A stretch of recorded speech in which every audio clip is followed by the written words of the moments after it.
Our lead this hour, coming from the 4th of July surprise. This was not just a quiet 4th of July weekend. No. He was interrupted rudely by some unexpected drama-o-rama deep in the heart of Texas. Well, actually, it was at a resort. But if you didn't hear about this, maybe not. Maybe you actually have friends and family and you were doing things, and good for you. You were swimming, you were eating, having a grand time, and you might have missed it. So the Cowboys, that's a football team, not a good one. They never win anything. But the Cowboys quarterback, Dak Prescott, started a digital wildfire. Why? There was a photo that popped up on the socials. Now, let me explain the photo for our blind listeners. So the photo showed Dakota Prescott wearing a walking boot. Oh, my God, a walking boot. Right there, the right ankle. He's on vacation in Cabo, and he's got a walking boot. A booty. He had a booty. Now, Dak quickly attempted to say, nothing to see here, move along, everything is good. Now, he tried to put out the fire, put out the flames. He quickly contacted, while on vacation in Cabo San Lucas, he contacted a Cowboy beat writer. You want to take a guess that somebody from the Cowboys, somebody from his agency said, hey, Dak, you might want to call one of the beat guys. So he called one of the beat reporters for the Cowboys, we assume while on vacation, and he said that the boot, the walking boot, is everything's okay. Part of his regular maintenance. Everything's fine. Nothing to see here. And that he's had to do it since he fractured his ankle a couple years back.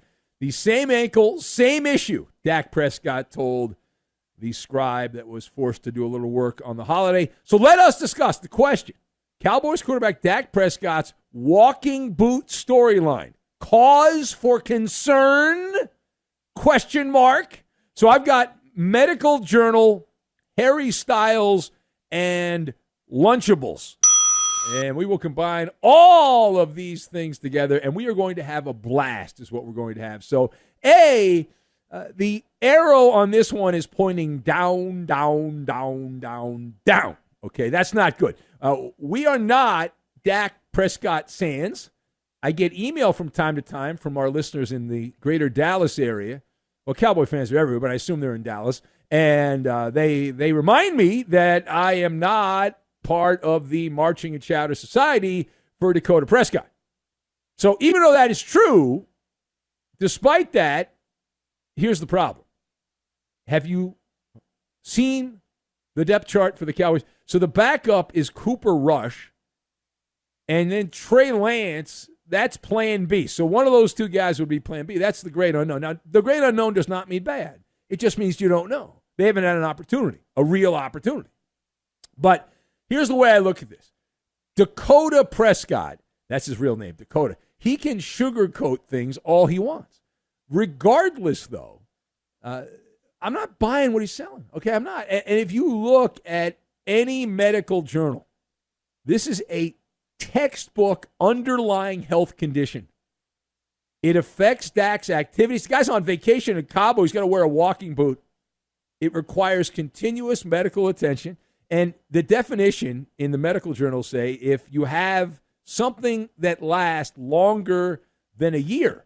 Okay, so let's do the Maller math on this. Dak Prescott injured his ankle almost 4 years ago in the COVID season of 2020. So this is a mitigating factor also for Jerry Jones if, we hope it's an if, more likely a when Dallas decides to rob a couple of train cars and give all the gold bullion to their quarterback and give him another jackpot. All right, now page 2. To the Pacific Northwest we go. No, we are not going to stop in and visit with Robbie the Mariner fan or JJ and Renton or Emmett the blind Seahawk fan or any of the other guys that call the show or contribute to the show from Seattle. But this is tech time, okay? This guy named Jeff Bezos, he's kind of a big deal. He founded this online bookstore called Amazon. It did okay. So Jeff Bezos is selling another portion of his stake in the company. Now, he stepped down years ago as the day-to-day CEO of the Amazon. Bezos plans to sell 25 million Amazon shares. How much is that worth in money?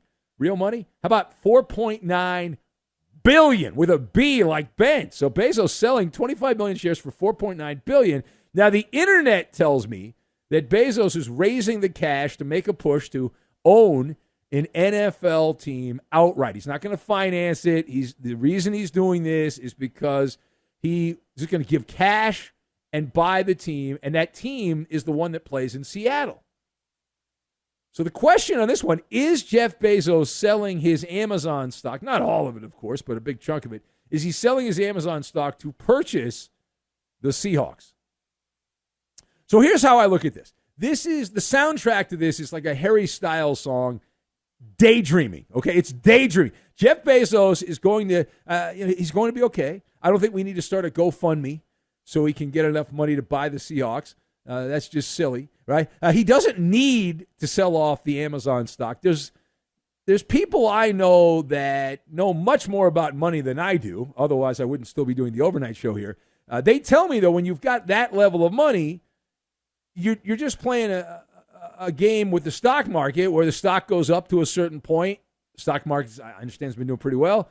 And then you sell it, you take your profit, got to pay the capital gains tax, but for him it doesn't matter. He's got so much money. And then you put your money elsewhere. But Bezos is worth, last I checked, over $215 billion. The Seattle Seahawks, according to Forbes, are valued at $5 billion.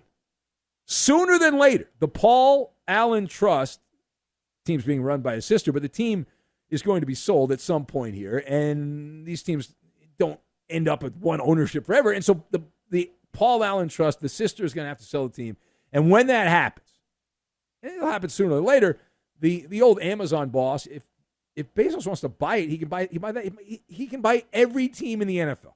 He's got Saudi oil money at this point, right? Now, my intuition on this one is that this is a miscalculation, right? This is a miscalculation. There's something to do with just basically money management for Bezos and the people that are advising him selling the stock. Now, maybe he's selling the stock to pay for his wedding to Lauren Sanchez.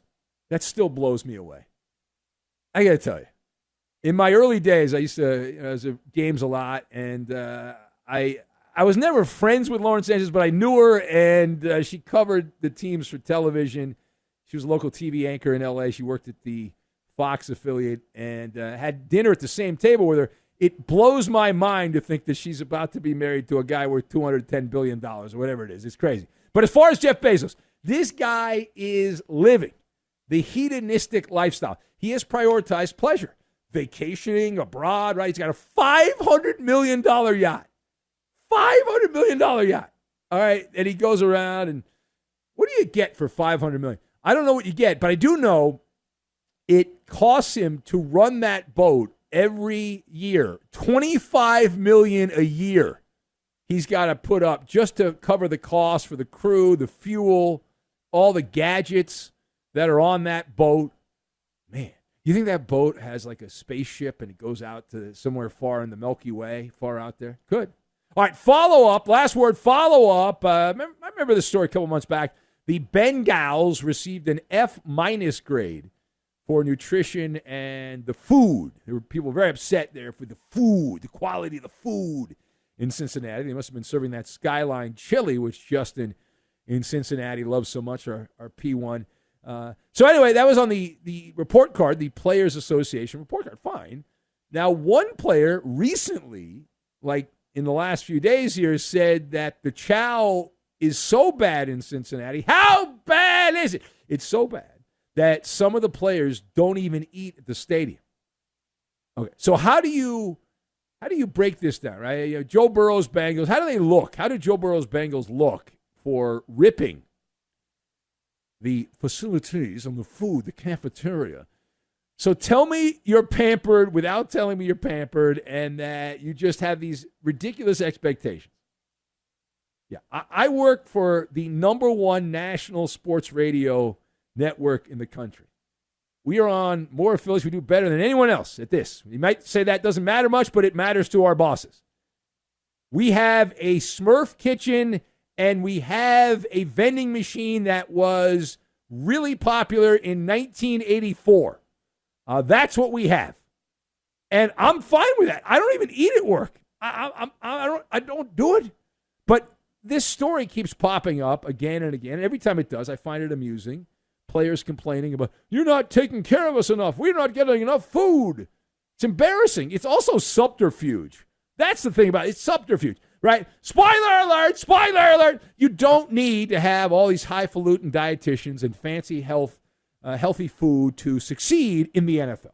Chad Ochocinco had a great career playing in Cincinnati. He ate at McDonald's. He loved the McDonald's. In fact, a better example than that, this team in Kansas City, you might have heard about them. They're called the Chiefs.